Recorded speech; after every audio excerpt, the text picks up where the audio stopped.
Penjabat Bupati Aceh Besar Muhammad Iswanto SST PMM melepas 500 rider motor trail yang terdiri dari eksekutif dan umum pada titik start event Trail Adventure Kemerdekaan Rata 5 di Pangkalan Udara Sultan Iskandar Muda Blang Bintang pada Sabtu 9 September 2023. Sejak pukul 7.30 pagi, para rider dari berbagai daerah mulai membadati seputaran titik start di lapangan Lanut Sim.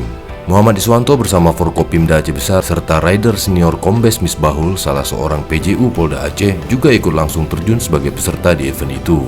Sesaat sebelum pelepasan dari titik start, PJ Bupati Muhammad Iswanto mengatakan jika Rata 5 merupakan rangkaian kegiatan peringatan HUT ke-78 Republik Indonesia yang sejatinya event tersebut dilaksanakan pada bulan Agustus lalu.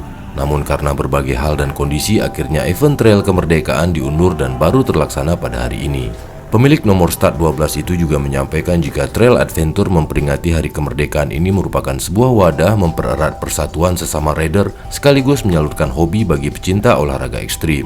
Ia mengatakan bahwa event ini menjadi kesempatan saling mengenal sesama pencinta trail sekaligus menjadi ajang memperkenalkan keindahan alam Aceh Besar. Itu sebabnya rute yang diarahkan mulai dari Blang Bintang menuju Janto yang melintasi berbagai macam medan dengan balutan keindahan alam Aceh Besar yang asri dan eksotis. Ia berpesan agar para riders menikmati jalur trabas yang disediakan oleh panitia dengan penuh perhitungan keselamatan, karena pada jalur menuju Janto ada berbagai macam rintangan, juga ada game yang disediakan oleh panitia. Lebih lanjut, Muhammad Iswanto menerangkan ada beberapa jenis trek, yakni jalur open gas di mana para rider membuka gas si kuda besi dengan bebas.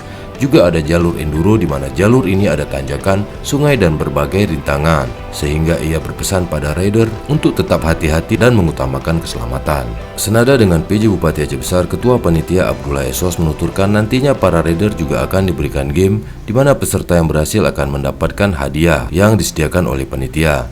Selain itu, perjalanan yang menempuh jarak kurang lebih 78 km ini ada 3 titik checkpoint yang harus dilalui peserta. Checkpoint pertama di garis start ini, checkpoint kedua di daerah Maheng, Kecamatan Indrapuri, dan checkpoint ketiga di Kota Janto, di mana di garis finish para rider dihadang tanjakan berhadiah bagi riders yang punya nyali dan memiliki skill tinggi. Ia mengatakan semua peserta wajib melintasi 3 checkpoint yang telah ditentukan untuk mengikuti undian door prize dan hadiah utama. Panitia akan mengecek apakah peserta memasuki 3 checkpoint yang disediakan atau tidak. Dan jika peserta itu tidak menyelesaikan salah satu checkpoint, maka dianggap gugur untuk mendapatkan hadiah.